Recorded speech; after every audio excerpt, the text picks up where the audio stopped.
안녕하세요. 박대리의 원픽을 시작하겠습니다. 지난 6회 때는 제가 책을 잃어버리는 바람에 영상을 찍지 못했고요. 근본 7회의 책은 앞으로의 5년 한반도 투자 시나리오라는 짐 로저스의 책입니다. 짐 로저스는 세계 3대 투자가 중에 한 명인데요.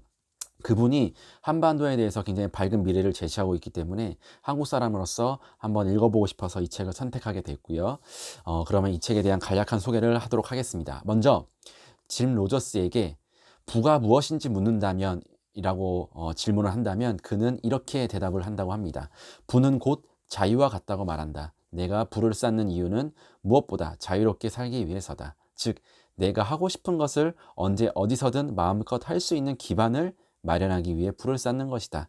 나답게 살 수 있는 자유. 이것이 내가 부를 쌓는 이유이자 내가 생각하는 부의 정의다. 라는 내용으로 시작을 하게 됩니다. 저는 이 내용이 굉장히 인상이 깊었고요.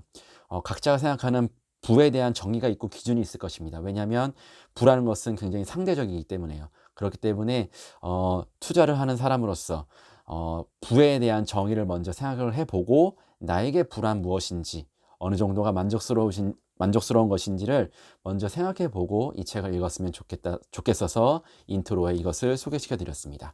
그럼 본격적으로 한반도의 투자 미래를 소개시켜 드리기 전에 짐 로저스가 생각하는 일본, 중국, 러시아 한반도를 둘러싸고 있는 이 나라에 대해서 어떻게 생각하고 있는지를 소개해 드리겠습니다. 짐 로저스는 일본에 대해서는 굉장히 비관적이고 가라앉는 일본이라고 표현을 합니다. 왜냐하면 생산 가능 인구가 축소되고 있고요. 그때 경제가 굉장히 안 좋았을 때 양적 완화를 통해서 돈을 많이 풀었기 때문에 GDP 대비 부채 비율이 약 230%서 세계 상위권에 과도한 부채를 가지고 있다고 합니다. 또한 이민자 수용에 소극적이기 때문에 일본은 경제가 비관적이고 가라앉고 있다라고 표현을 하고 있고요.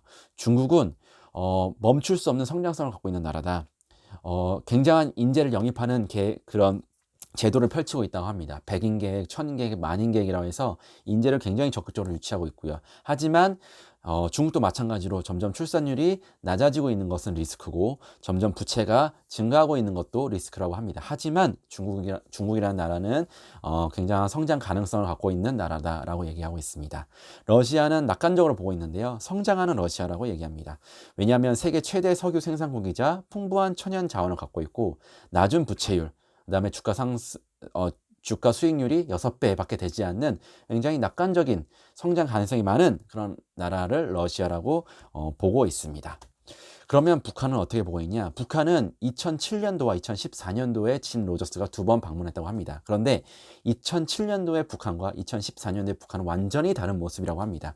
2014년도의 북한은 장마당이라는 그런 민간 시장을 통해서 상거래 활동을 통해 소득을 발생시키고 있고 여러 가지 변화를 많이 하고 있는 중이라고 합니다. 그렇기 때문에 이 짐 로저스는 한반도의 미래가 밝다라고 얘기를 하고 있습니다.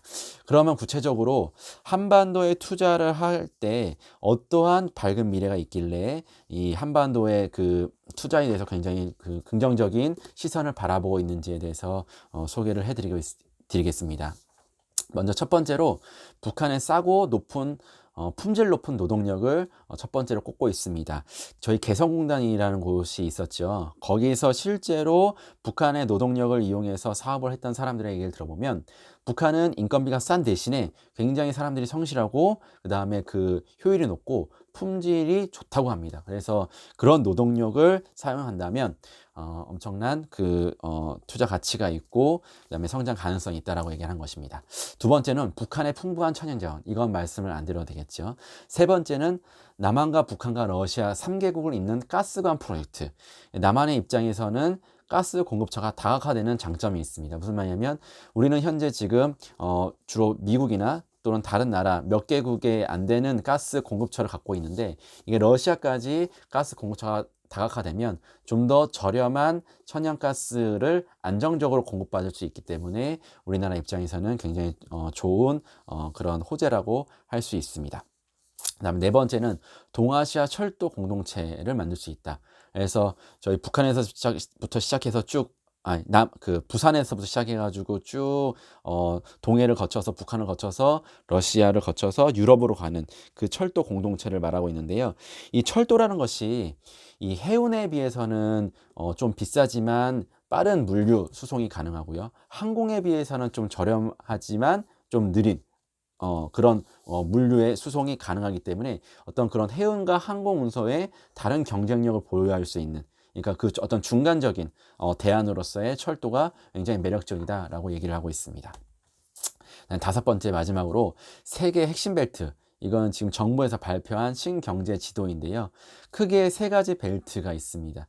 첫 번째는 서해안 산업 물류 교통 벨트라고 해가지고 서해안 쪽을 잇는 그런 물류와 교통의 벨트. 그다음에 오른쪽은 동해권 에너지 자원 벨트. 이거는 아까 말씀드렸던 천연 가스관하고도 연결되는 이쪽 부분. 그다음에 DMZ를 이용한 관광과 환경의 벨트. 이러한 세 가지 벨트를 활용을 하면 한반도에 굉장한 부가가치가 발생할 수 있고 굉장한 투자가 이루어질 수 있고 굉장한 수익을 만들어낼 수 있다라고 긍정적인 시선을 보내고 있습니다. 그래서 이 다섯 가지에 대해서 짐 로저스는 한반도에 투자의 미래가 밝다. 이 다섯 가지 이유로 그렇게 소개를 하고 있습니다. 그래서 마지막으로 이 세계 최고의 투자가가 한반도에 대한 낙관적인 전망을 한다는 것이 이 책을 읽으면서 한국 사람으로서 좀 자부심을 느꼈던 부분이고요. 실제로 짐 로저스가 예측한 것이 현실이 된다면 우리가 사는 미래의 한국은 지금보다 좀 더 풍요롭고 살기 좋은 나라가 되지 않을까 생각을 하면서 그 시대를 대비해 지금부터 이런 분야에 대한 투자에 관심을 가지고 공부를 하는 것이 중요하다라는 생각을 하게 되었습니다. 그럼 이것으로 제7회 박대리의 원픽을 마치도록 하겠습니다. 감사합니다.